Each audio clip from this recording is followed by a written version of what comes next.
મહારાજ ક્યારે આવે આપણા ઘરે? તમને ખરેખર બનેલી ઘટના કહું છું એટલે તમને આશ્ચર્ય પણ લાગશે. અમારો એક મિત્ર છે, ઓસ્ટ્રેલિયામાં રહેતો હતો. એને એમ થયું કે મારો જે બીજો બાળક આવવાનો છે એને ભારતીય સંસ્કૃતિના વિચાર નહીં મળે તો શું થશે? તમને આશ્ચર્ય લાગશે. પોતાનો ધંધો, ઘર બહાર છોડીને બધું વેચીને ભારત આવ્યો.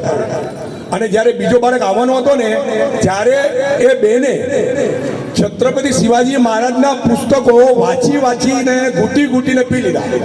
અને એનું પરિણામ શું આવ્યું ખબર તમને? આજે એ 3-3.5 વર્ષનો બાળક છે ને, એ બાળકને જો હું એમ કહું ને, ઓયરો ઔરંગઝેબ, અક્ષરશઃ એને એટલું જ કહીએ કે ઓયરો ઔરંગઝેબ, તો જે હાથમાં હોય ને લઈને આમ તલવારને મારવા જાય. આ પરિણામ છે. પણ તો આ કરશે કોણ? આ અમારી માતૃશક્તિ છે ને, એની આ જવાબદારી છે. આ માતૃશક્તિને, આ હિન્દવી સ્વરાજ્ય ટકાવવાની જવાબદારી એ લોકોની છે. અમે ફક્ત શિવાજી મહારાજના ગુણગાન ગાશું, છત્રપતિ શિવાજી મહારાજ કી જય કહેશું, એનાથી ચાલશે? હા, અરે શિવાજી મહારાજને મંજૂર હતું કોઈક તો મારી બહેનની સામે આંખ ઊંચી કરે, એની આંખો કાઢી નાખું. આ શિવાજી મહારાજ છે.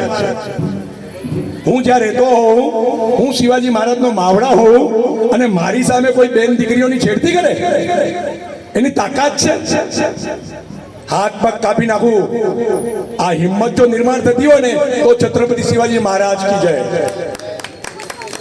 હું ફક્ત ક્રિટિસાઇઝ નથી કરતો, પણ આ ફક્ત ગુણો બોલવા અને જય બોલવી એનાથી નહીં, પણ એક ગુણ મારામાં નિર્માણ થાય એના માટે મારો પ્રયત્ન હોવો જોઈએ. શિવાજી મહારાજના એક ગુણ અને એનું ચરિત્ર વારંવાર વાંચવું જોઈએ. હું તમને એક પૂછું, છાવા પિક્ચર 14 ફેબ્રુઆરી આવ્યું, કેટલા લોકોએ જોયું? થિયેટર બુક કર્યું હતું મરાઠી લોકોએ.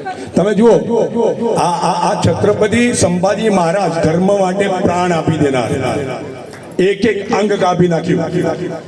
અને અમને અહીંયા 1 કલાક આપવો હોય ને તો અમે શાંતિથી બેસી નથી શકતા. છત્રપતિ શિવાજી મહારાજની વાતો ચાલતી હોય, હમણાં જ ખરેખર તમને કહું, આ બનેલી ઘટના કહું, હમણાં બનેલી ઘટના કહું. એક ઇતર ધર્મના એમાં ગયો હતો, ત્યારે એમણે બહુ સરસ વાત કરી કે તમારે ત્યાં કેવું છે ખબર છે? તમે કોઈ પણ મહાપુરુષોની વાતો કરો, તમે કોઈ દેવ ધર્મની વાતો કરો, તમારા ભાઈઓ કાં તો મોબાઈલમાં વ્યસ્ત હોય, કાં પાણી પીવામાં વ્યસ્ત હોય, કાં વાતો કરવામાં વ્યસ્ત હોય, કાં ખાવામાં વ્યસ્ત હોય. એમને ક્યારે એમને લાગે કે આ છત્રપતિ શિવાજી મહારાજની વાતો ચાલે છે, ત્યારે હું શાંતિથી બેસીને સાંભળીશ અને ગુણ નિર્માણ કરવાનો પ્રયત્ન કરીશ. મને પણ ખરેખર દુઃખ લાગ્યું. મેં કીધું હા, એ વાત તમારી સાચી છે કે અમે અમારા આદર્શોની વિચાર કરો ને સાહેબ. હમણાં બોમ્બેની અંદર બોલો રણવીર અહલુવાલિયા જે બોલ્યો, હા, અમારા શું ત્યાં મરાઠા લોકો નહીં બેઠા હોય? નહીં બેઠા હોય? અરે ચપ્પલ કાઢીને મારવું જોતું એ વખતે છે કે આટલી અસલી ભાષા તો અહીંયા બોલીશ, આ મહારાષ્ટ્રમાં બોલીશ? આવા દો અમારા ગુજરાતની અંદર. મને ગૌરવ છે, મારો જન્મ મહારાષ્ટ્રમાં થયો છે. મને ગૌરવ છે કે મારો જન્મ મહારાષ્ટ્રમાં થયો છે. મહારાષ્ટ્ર એ સુરવીરોની ભૂમિ છે, વીરોની ભૂમિ છે, સંતોની ભૂમિ છે. નિવૃત્તિ જ્ઞાનદેવ, સોપાન મુક્તાબાઈ, એકનાથ નામદેવ, તુકારામ, આ સંતોની ભૂમિ છે. અને મને કહેતા બહુ આનંદ પણ થાય છે. સ્વતંત્રતાના સંગ્રામની અંદર કોઈએ શરૂઆત કરી તો ભલે આપણે કહીએ મંગલ પાંડે કરી, બરોબર છે. એના પછી કોણ? વાસુદેવ બલવંત ફડકે. એના પછી કોણ? વિનાયક દામોદર સાવરકર. એના પછી કોણ? બાલ ગંગાધર તિલક. અને મુગલોથી આપણને બચાવનાર કોણ? છત્રપતિ શિવાજી મહારાજ. આ કોણ? બધા મરાઠા. મને ગૌરવ થાય છે કે હું મહારાષ્ટ્રમાં જન્મ્યો છું. તમે પણ મને ગૌરવ લેતા જશો. પણ મહારાષ્ટ્ર એટલે શું? ભાઈએ વાત કરીને મરાઠા એટલે શું? મરાઠા એટલે સાહસ, મરાઠા એટલે પરાક્રમ, મરાઠા એટલે નિર્ભયતા, મરાઠા એટલે આક્રમકતા. આ બધી જો વાતો ન આવે ને તો હું ફક્ત જે શિવાજી કહીશ ને એનાથી નહીં ચાલે. જ્યાં જ્યાં મારા આદર્શનો કોઈ પણ અપમાન કરશે ને, જ્યાં પણ ત્યાં ઊભો થઈ જાય ને, એ મરાઠા.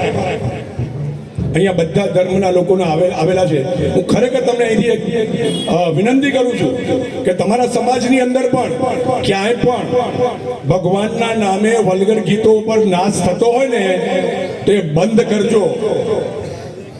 નવરાત્રીમાં ને ગણપતિ ઉત્સવની અંદર અરે ગણપતિ બાપાએ કહેતા હશે કે આવા ગીતો મને સંભળાવો છો તમે, જે કોઈ સાંભળી ન શકે એવા.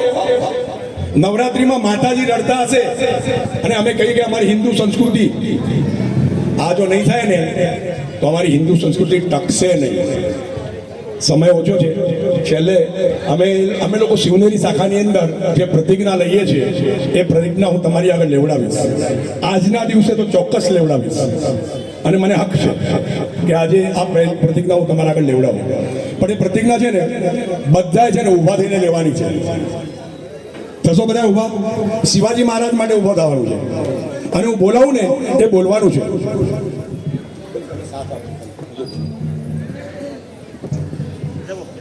कसासाठी आणि जगावे कसे मी, कशासाठी आम्ही जगावे कसे मी, कसासाठी आणि जगावे कसे मी, कशासाठी आम्ही जगावे कसे मी, विचारू स्वतःला असा प्रश्न नेहमी, विचारू स्वतःला असा प्रश्न नेहमी, विचारू स्वतःला असा प्रश्न नेहमी, विचारू स्वतःला असा प्रश्न नेहमी, जगुपांग फेडा वयामाय भूचे, जगुपांग फेडा वयामाय भूचे, आम्ही मार्ग चालू जिजाऊ सुताचे, आम्ही मार्ग चालू जिजाऊ सुताचे, आम्ही मार्ग चालू जिजाऊ सुताचे.